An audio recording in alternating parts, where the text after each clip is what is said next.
आपने Godzilla in hell नामक series में ये तो जान ही लिया होगा कि गॉडजिला एक ऐसे गहरे गड्ढे में चला जाता है जो उसे नर्क की ओर ले जाती है तथा नर्क में पहुंचने के बाद उसे कई खतरनाक दैत्यों से सामना करना पड़ता है, पर अंततः जीत गॉडजिला की ही होती है और वो उस नर्क से निकलने का रास्ता भी ढूंढ लेता है। पर अब जो सीरीज हम लाने वाले हैं उसमें गॉडजिला नर्क से भी बदतर जगह में गिरने वाला है और वो जगह है डिफरेंट स्पेस एंड टाइम, जहां गॉडजिला का मुकाबला न सिर्फ डायनासोर जैसे जीवों से होगा बल्कि इसका सामना मार्वल यूनिवर्स के अवेंजर से लेकर ग्रीक गॉड से भी होने वाली है। पर क्या इस भंवर से निकल पाएगा गॉडजिला? जानने के लिए इस सीरीज का अंत तक लुत्फ उठाएं। एपिसोड नंबर 1, गॉडजिला ने जापान बचाया। प्राचीन जापान, साल 1274। कहानी की शुरुआत में दो कबीले आपस में लड़ रहे होते हैं ताकि एक दूसरे के जमीन पर अपना आधिपत्य स्थापित किया जा सके। एक ही देश और एक ही जमीन पर रहने वाले लोगों के इस घमासान युद्ध को अचानक एक विराम लग जाती है जब एक बूढ़ा व्यक्ति दोनों गुटों को कहता है, आपस में युद्ध करना हमारे देश के लिए काफी खतरनाक हो सकता है। तभी योद्धा पूछते हैं, इस युद्ध से भयानक और क्या गंभीर का विषय है?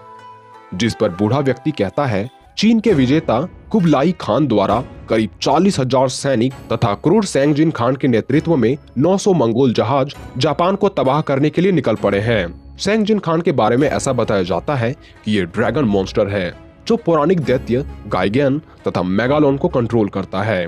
इसलिए यदि आपस में हम इसी तरह लड़ते रहें तो मंगोल सैनिक न सिर्फ जापान के लोगों का अंत करेंगे, इसके साथ ही ये हमारी संस्कृति को हमेशा के लिए कुचल कर रख देंगे।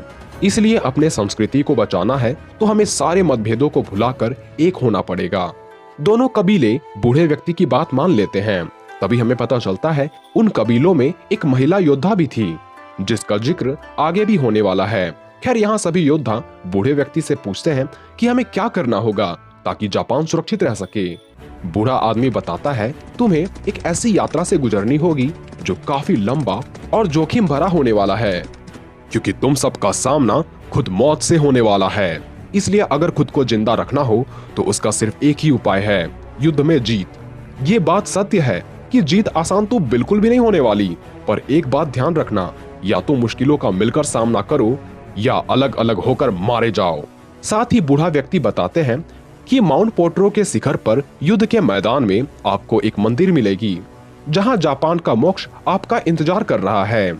लेकिन सावधान रहे, वो मोक्ष जितना प्राचीन है उतना ही भयंकर है। सभी योद्धा बूढ़े व्यक्ति की बात मान लेते हैं और उनमें से 2 योद्धा सफर पर निकल पड़ते हैं। पर जैसे ही ये अपने मंजिल की ओर बढ़ते हैं उसके सामने पहली चुनौती आती है, पहाड़ों पर चढ़ते वक्त आने वाली एक भूकंप, जिसके प्रभाव से एक योद्धा पहाड़ से फिसलकर नीचे गिर रहा होता है कि तभी दूसरा योद्धा जो कि एक फीमेल थी वो उसके हाथों को पकड़ लेती है और कहती है, मैं तुम्हारा भार ज्यादा देरी तक संभाल नहीं पाऊंगी। तभी वो योद्धा जवाब देता है कि वो बूढ़ा बेवकूफ था जिसने एक लेडी को इस सफर पर भेजा, जिस पर इस महिला को इतना गुस्सा आता है कि वो उसे तुरंत ऊपर खींचती है और उस पर हमला करने को तैयार हो जाती है। इस प्रकार पहले इम्तिहान में ही ये अलग अलग हो गए, जिस वजह से इनके चारों ओर विशाल केकड़े इकट्ठा होने लगे। पर वो महिला अपनी तीरंदाजी की कौशल कला तथा पुरुष योद्धा अपने तलवार से उन केकड़ों का तुरंत सफाया कर दिया एवं वो बूढ़े व्यक्ति की बात को समझ गए कि हमें जिंदा रहना है तो एक साथ रहना होगा। और फिर वे मंदिर के प्रवेश द्वार तक पहुंचते हैं। पर मंदिर के अंदर जाते ही उन्हें अपने सामने एक प्राचीन राक्षस यामाता नो ओरोची दिखता है। यह एक ऐसा राक्षस है जिससे आइडिया लेकर किंग गिद्दोरा का निर्माण किया गया है। यामाता नो ओरोची ही एक ऐसा जीव था जो जापान को बर्बाद होने से रोक सकता था। पर इतने विशाल जीव को देखकर दोनों योद्धा हैरत में पड़ जाते हैं। तभी अचानक बहती हवा के बीच एक शोर सुनाई पड़ती है। तभी बादलों के बीच से 2 जुड़वा एंजल्स वहां प्रकट होती है और बताती है, योद्धाओं, तुम्हें यामाता नो ओरोची को अपने नियंत्रण में लाना होगा। इसलिए दोनों देवियां महिला योद्धा के तीर में पवित्र शक्ति डालती है तथा उसे यामाता पर निशाना साधने को कहती है। तीर सीधे यामाता के सिर पर जा लगता है, जिस पर यामाता भी एक पल को चौंक जाता है। लेकिन दूर से उसी वक्त कोई जागता है, जो कि सबसे बुरा कुछ होने का संकेत था।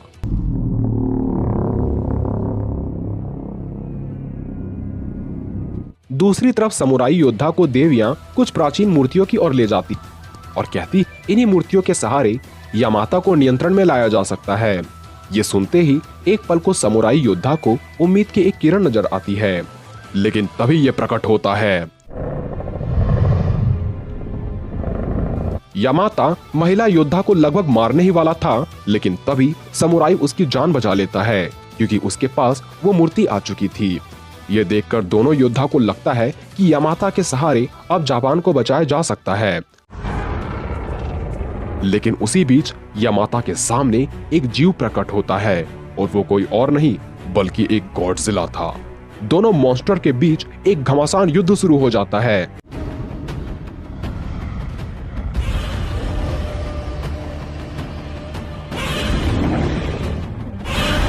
जिस मुकाबले में गॉडजिला काफी कम वक्त में ही यामाता से उसके प्राण को खींचकर बाहर निकाल देता है।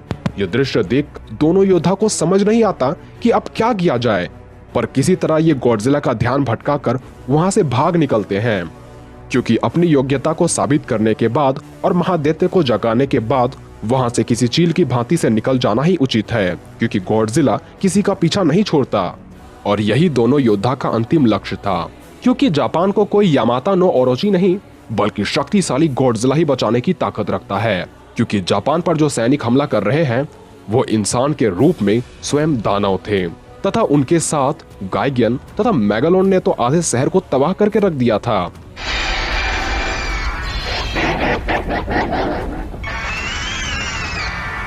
लेकिन इससे पहले कि दोनों मॉन्स्टर जापान को पूरी तरह से बर्बाद करते, दोनों योद्धा के पीछे भागता गॉडजिला वहां पहुंच जाता है और आते ही गॉडजिला दोनों योद्धा को छोड़ गाइगन और मेगालोडोन पर जा टूटता है। गॉडजिला के हमले से मंगोल सेना तथा गाइगन एवं मेगालोन भी हताश हो उठते हैं। तभी कमांडर सेंग जिन खान अपने हाथों में से कोई यंत्र निकालता है और उससे दोनों मॉन्स्टर को एक साथ गॉडजिला पर हमला करने का इशारा देता है।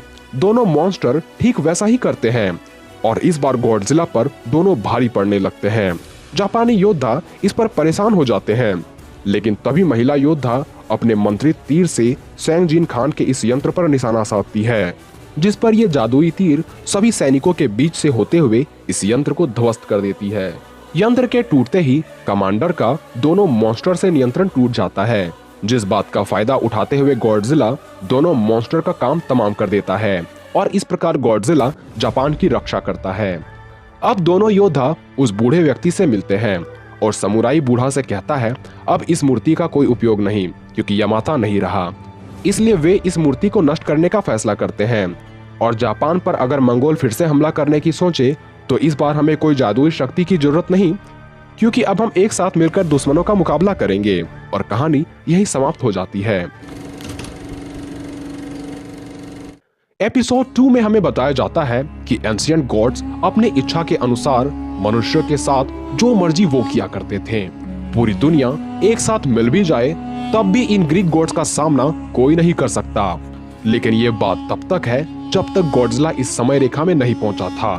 आखिर किस प्रकार पुराने देवी देवताओं की मृत्यु हुई और कैसे शैतान ने धरती पर अपने पैर पसारे, किस तरह एक प्राचीन सभ्यता पल भर में मिट्टी में मिल गई, इन सभी प्रश्नों का उत्तर सिर्फ एक ही है जिसका जिक्र हम आगे करेंगे।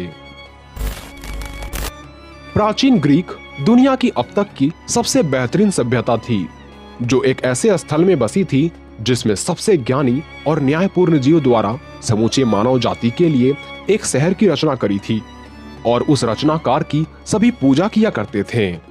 पर वक्त के साथ इतनी उन्नत सभ्यता तथा लोगों का प्यार से मानो गॉड्स बोर हो चुके थे और उनकी भूख इतने में शांत नहीं हो रही थी और इस प्रकार एक उन्नत सभ्यता के रचयिता वक्त के साथ निर्दयी बनने लगे।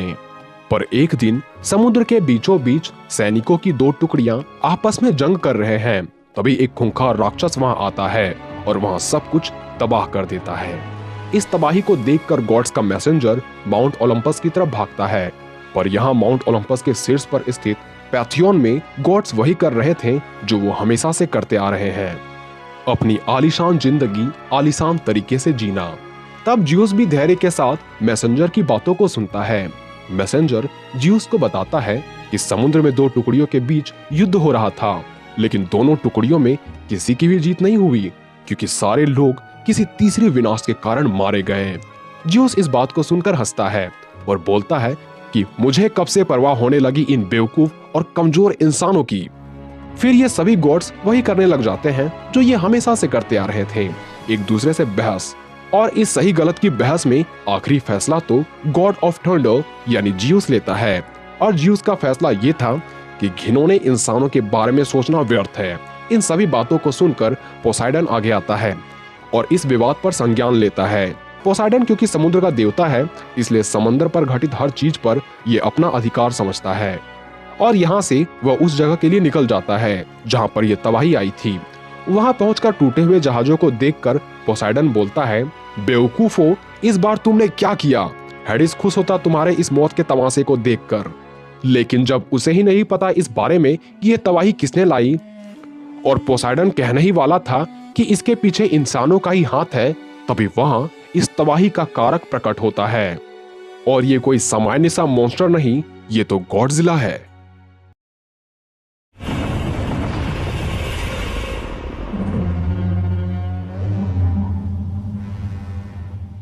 और यहां शुरू हो जाती है समुद्र के दो योद्धाओं के बीच महासंग्राम।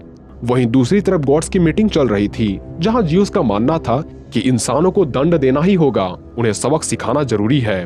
तभी ज्यूस की पत्नी हेरा ज्यूस से कहती है, आपका यह निर्णय गलत भी हो सकता है। बाकी गॉड्स भी ज्यूस के सोच के खिलाफ थे और इसी बहस में सभी भूल गए कि पोसाइडन कितनी मुसीबत में है।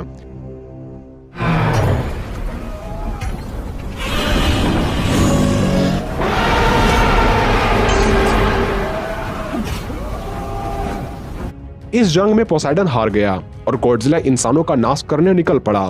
पर इंसानों की चीख पुकार सुनकर गॉड्स भी घबराने लगे, क्योंकि पोसाइडन न सिर्फ हारा था, बल्कि पोसाइडन की मौत के बाद गॉडजिला के मन से गॉड के प्रति डर हमेशा के लिए मिट गया। अब गॉडजिला सभी देवताओं के बारे में जानता था और उसका एक ही उद्देश्य था, सभी देवताओं को अपने सामने झुकाना। यह देखकर देवताओं में खलबली मच गई। इन सबसे बौखलाकर ज्यूस ने गॉड ऑफ वॉर एरिस को भेजा ताकि वो गॉडजिला को मार सके। एरिस चिल्लाते हुए गॉडजिला को बोला, तेरी इतनी हिम्मत कि तूने गॉड ऑफ वॉर एरिस को ललकारने की कोशिश की, अब तेरा खेल खत्म।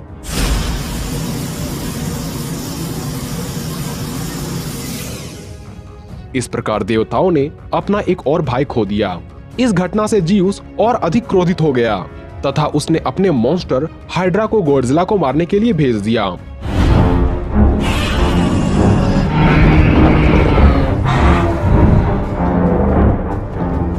हाइड्रा तथा गॉडजिला के बीच के घमासान में गॉडजिला ने हाइड्रा को तो मारा ही, साथ ही इसने माउंट ओलंपस को गिरा दिया। अब गॉड ऑफ थंडर पहली बार किसी बैटल में अकेला बचा था, क्योंकि गॉडजिला ने सभी देवताओं को खत्म कर दिया। पर गॉड ऑफ थंडर, जो कि सभी देवताओं में सबसे शक्तिशाली है, वो अभी भी जीवित है। ज्यूस ने फैसला किया कि अब एकमात्र रास्ता बचा है, गॉडजिला से खुद ही लड़ा जाए।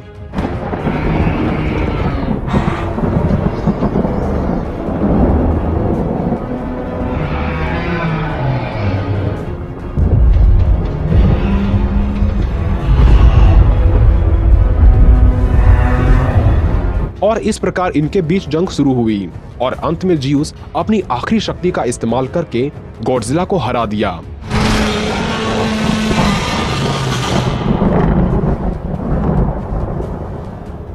तभी ज्यूस सोचने लगा कि सभी देवता सही थे, मुझे कभी इंसानों से मुंह नहीं मोड़ना चाहिए। तो क्या मैं आज उनकी तरह शक्तिहीन बन गया? दूसरे देवता मेरी तरह खुशनसीब नहीं थे जो नया सवेरा देख पाए। मैं जिन इंसानों का मजाक उड़ाया करता था, आज मैं उन्हीं इंसानों जितना साधारण हूँ। और अगर मुझे पहले जैसा बनना है तो मुझे अपनी गलतियों से सीखना पड़ेगा। अगर मुझे अपनी शक्तियाँ वापस पानी है तो मुझे इंसानों के साथ रहकर उनकी समस्या और उनके बलिदान को समझना पड़ेगा। दुनिया को अब उस मॉन्स्टर से डरने की जरूरत नहीं है जिसने मैंने आज खत्म कर दिया।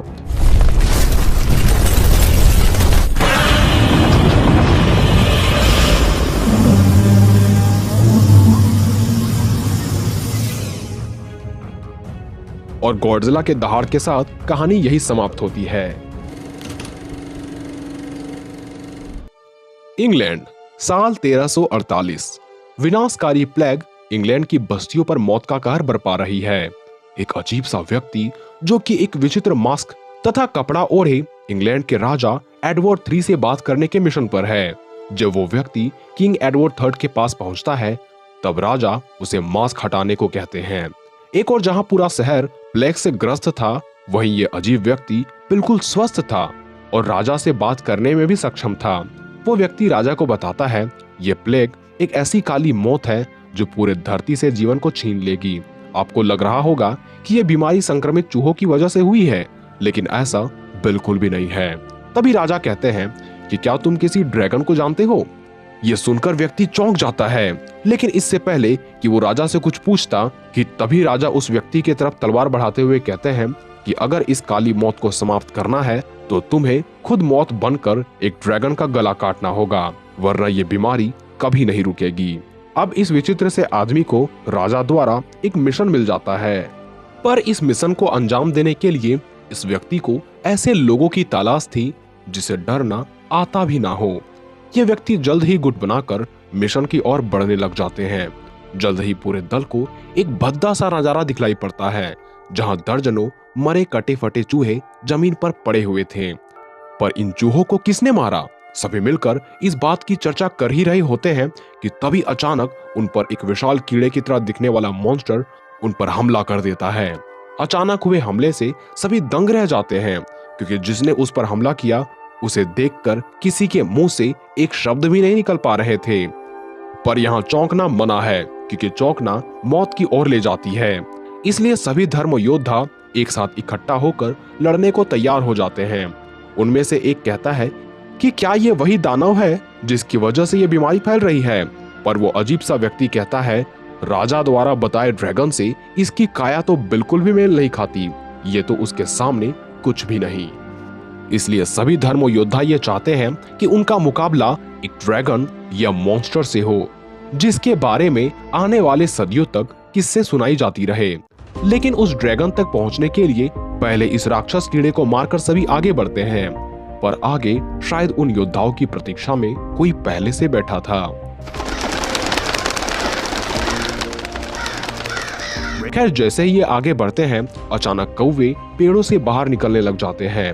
उन कौवों को देखकर ऐसा लग रहा था मानो इन्होंने कुछ ऐसा देख लिया हो जो इन्हें देखना नहीं चाहिए था, इसलिए सभी डरकर यहाँ वहाँ उड़ रहे हैं। यानी इस बात से स्पष्ट हो जाता है कि सभी धर्म योद्धा अपने सही मार्ग पर हैं, जो इसे जल्द ही ड्रैगन की ओर ले जाने वाली है। सभी योद्धाओं की प्रतीक्षा जल्द ही खत्म होती है, क्योंकि जंगल के बीचों बीच उस ड्रैगन की एंट्री होती है जिसे हम मेगागिरस के नाम से भी जानते हैं। इसलिए अब वक्त आ गया है कि सभी धर्म योद्धा अपनी योग्यता साबित करें, क्योंकि अपनी ताकत को साबित करने का तथा इतिहास के पन्नों में दर्ज होने का यही सही समय है।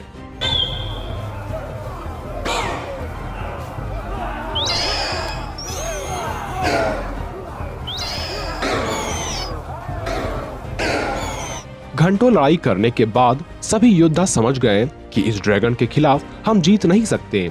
इसलिए सभी पास ही के एक छोटी सी गुफा में जाकर छिप जाते हैं, ताकि मेगागिरस उन तक न पहुंच सके। मेगागिरस जब योद्धाओं तक नहीं पहुंच पाता तब वो वहां से उड़कर चला जाता है। पर सभी सहम चुके योद्धा अपनी उम्मीद हार चुके थे। लेकिन तभी उन्हें कुछ दिखलाई पड़ता है, कुछ पवित्र सा स्थल, मानो ये किसी ईश्वर के महल में पहुंच चुके हो। सभी धर्म योद्धा सोचते हैं कि मेगागिरस को मारने का उपाय हमें इसी पवित्र स्थल में मिल सकता है, इसलिए सभी इस किले की ओर आगे बढ़ते हैं। यहाँ का दृश्य इतना सुंदर था मानो सभी योद्धा किले के अंदर स्वतः खींचे चले जा रहे थे। लेकिन तभी उन्हें कुछ सुनाई पड़ता है और कुछ ही देर में दो जानी पहचानी चेहरे दिखलाई पड़ते हैं, पर किसी को पता न था वो मोथरा की परियां थी। कुछ ही देर में वहाँ स्वयं मोथरा प्रकट होती है। ये कोई ड्रैगन नहीं है पर कोई एंजल है। मोथरा उनके सामने आकर उड़ने लगती है। तभी वो विचित्र व्यक्ति सभी को कहता है कि कोई भी इस एंजल पर हमला नहीं करेगा, क्योंकि इसे अगर किसी ने नुकसान पहुंचाया तो हम में से कोई एक भी जिंदा नहीं बचेगा। लेकिन वो इतना कह ही रहा था कि तभी किसी के हाथ से गलती से एक तीर जा छूटा, जो मोथरा के मांस को चीरते हुए पार हो गई। इस घटना से मोथरा को काफी गुस्सा आया। लेकिन अब आगे क्या, क्योंकि पीछे से धर्म योद्धाओं को मेगागिरस भी कहीं से आकर टूट पड़ता है। पर मेगागिरस भी अनजान था कि अब उसका सामना खुद क्वीन ऑफ द मॉन्स्टर से होने वाला है। यानी इस बार धर्मयोद्धा अकेले नहीं हैं और इस प्रकार यहाँ एक भीषण युद्ध छिड़ जाता है।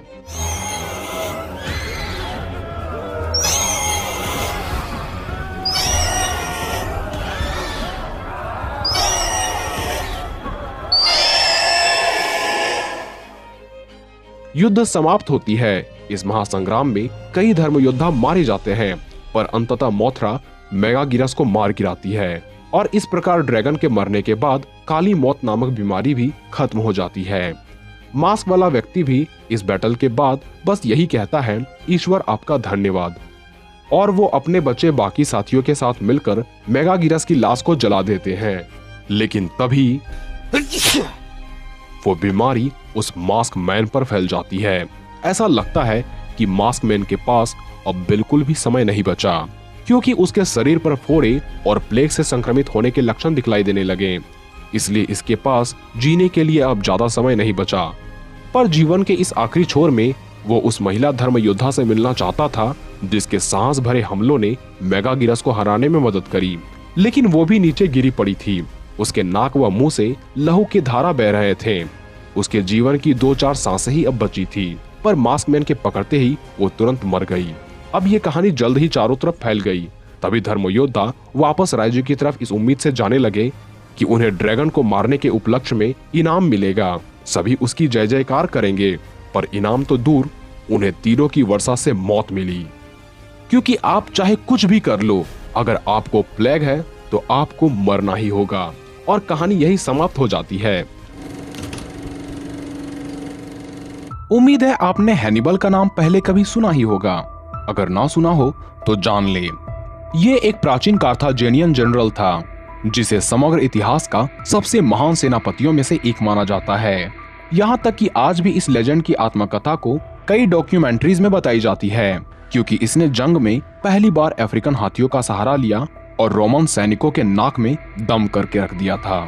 इसलिए कई बार इसकी तुलना अलेक्जेंडर के साथ भी करी जाती है, क्योंकि पूरे एल्प्स पर्वत श्रृंखला पर मानो इस महान सेनापति का नाम 2000 सालों पहले लिखा जा चुका था। और इसी कहानी में हमें गॉडजिला का भी ट्विस्ट देखने को मिलने वाला है। तो स्वागत है आपका गॉडजिला रेस अक्रॉस टाइम के इशू नंबर 4 में। पर आगे बढ़ने से पहले वीडियो को जरूर लाइक कर दें। 2234 साल पहले रोमन सैनिकों का एक छोटा सा जत्था एक पतली सी गुफा से होकर गुजर रही थी, पर उनमें से कुछ हमेशा के लिए गुजर रहे थे। वे किसी को ढूंढ रहे थे। ज्यादातर संभावना है कि वे अपने दुश्मन द ग्रेट हैनिबल को ढूंढ रहे थे, पर रोमन सैनिकों को क्या पता कि वे किसी जाल में फंस चुके थे, क्योंकि जहर मिले भोजन को खाकर भी कई सैनिक रास्ते में दम तोड़ रहे थे। लेकिन ये रोमन सैनिकों के लिए सबसे बड़ी चिंता की विषय नहीं थी, बल्कि हाथियों के शक्ल में ज्वाला से धधक रही कोई जीव उन सैनिकों को बीच में रौंद रहा था। जिसने भी इस जीव को देखा, किसी को यकीन नहीं हो रहा था कि ये कोई हाथी है या कुछ और।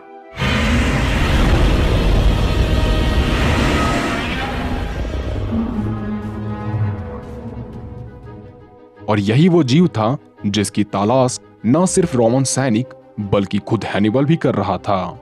गुफा में हुए नरसंहार का दृश्य देखकर कुछ कार्थाजेनियन सैनिक हैनिबल को जाकर बताते हैं कि जिसने रोमन सैनिकों का ये हाल किया है, हम उस जीव के सामने तो चींटी के बराबर भी नहीं।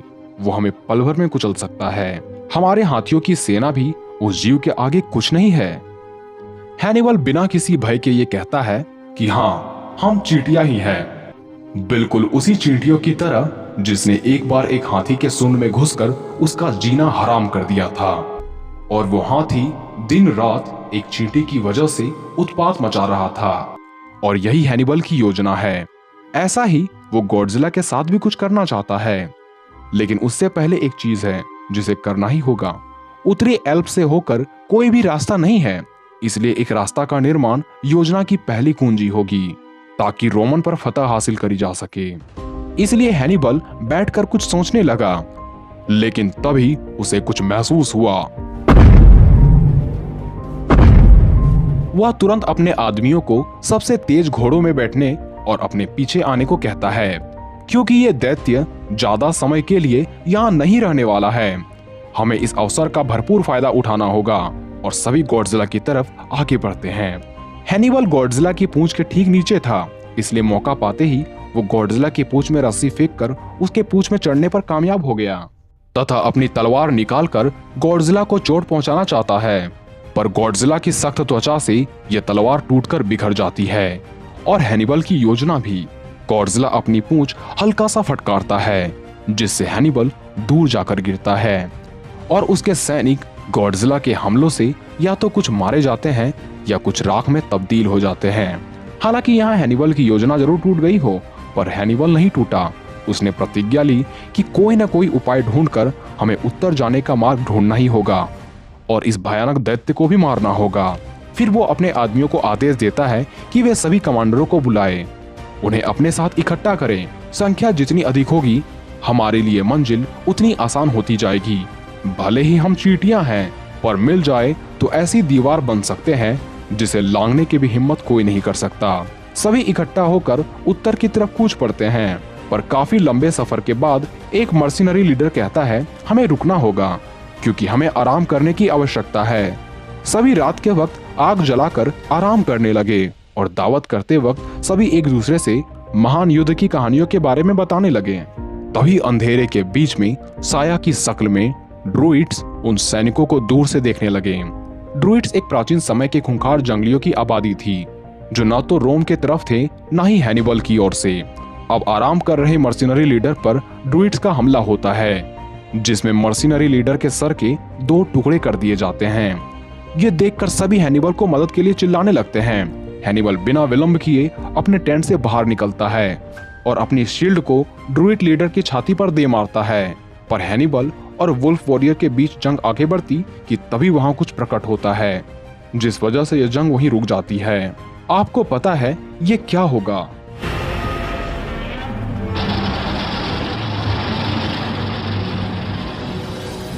ड्रूइड्स की सेना तबाह हो गई और हैनिबल के ज्यादातर सैनिक और मर्सिनरी का भी सफाया हो गया। पर हैनिबल अभी भी जीवित है, बिल्कुल निडर और क्रोधित। पर हैनिबल सबसे पहले एल्प्स के पर्वतों को लांघते हुए जरूर रोम पहुंचेगा और रोमन वासियों का जीना हराम कर देगा। यही वह समय है जब वह अंतिम योजना बनाता है और कहता है, मैं निकलूंगा और उस राक्षस को ढूंढूंगा। जब मैं चला जाऊं तो सिरका से भरे बैरल को बीहड़ों में ले आना। फिर जितने संभव हो लाशों को इकट्ठा करो, उन्हें तारकोल से ढककर बड़े गुलेल पर रख दो। जब मैं अपने पीछे उस राक्षस को भगाकर लाऊंगा, तब उस राक्षस को मैं अपनी ताकत दिखाऊंगा।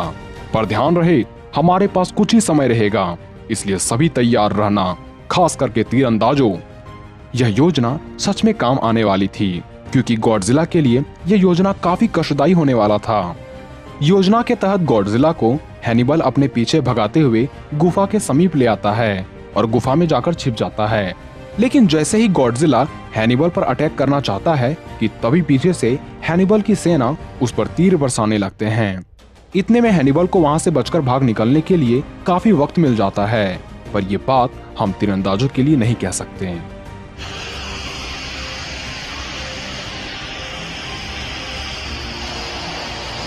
हैनिबल के योजना के मुताबिक बीहड़ों से विनेगर से भरे बैरल को गॉडजिला के पास गिराए जाते हैं, ताकि उसके एटॉमिक ब्रेथ की उष्मा से वो बैरल किसी बम की भांति कार्य करे। धमाका इतना जबरदस्त होता है कि गुफा टूटकर गॉडजिला पर तो गिरती है, साथ ही उत्तर जाने का रास्ता भी खुल जाता है। अब हैनिबल अपनी बची खुची हुई सेना लेकर उत्तर की ओर आगे बढ़ जाते हैं। जैसे ही ये बात रोमन वासियों तक पहुंचती है, सभी में डर का माहौल उत्पन्न हो जाता है,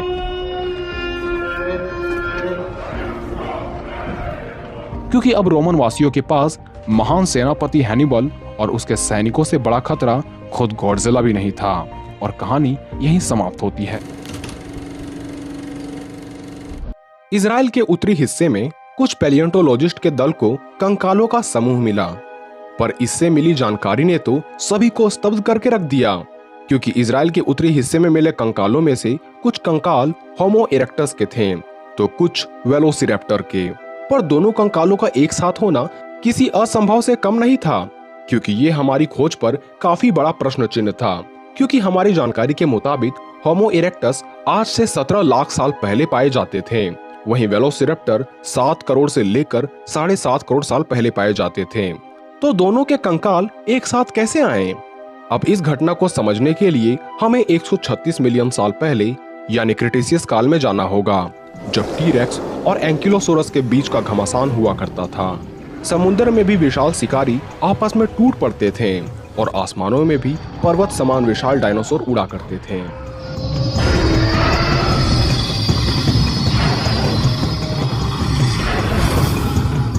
पर अचानक आग के गोलों के रूप में धरती पर किसी का आगमन हुआ।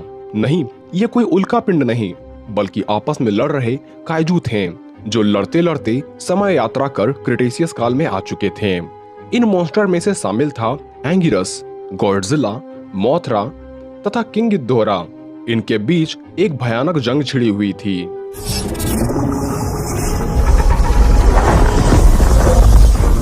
इनके बीच का घमासान इतना भयंकर था कि धरती पर रहने वाले लगभग सभी जीवों का खात्मा हो गया। पर इस तबाही को रोकने के लिए दूसरे डायमेंशन के एलियन को यहाँ आना पड़ा, ताकि वो मॉन्स्टर्स पूरी धरती तबाह ना कर सके।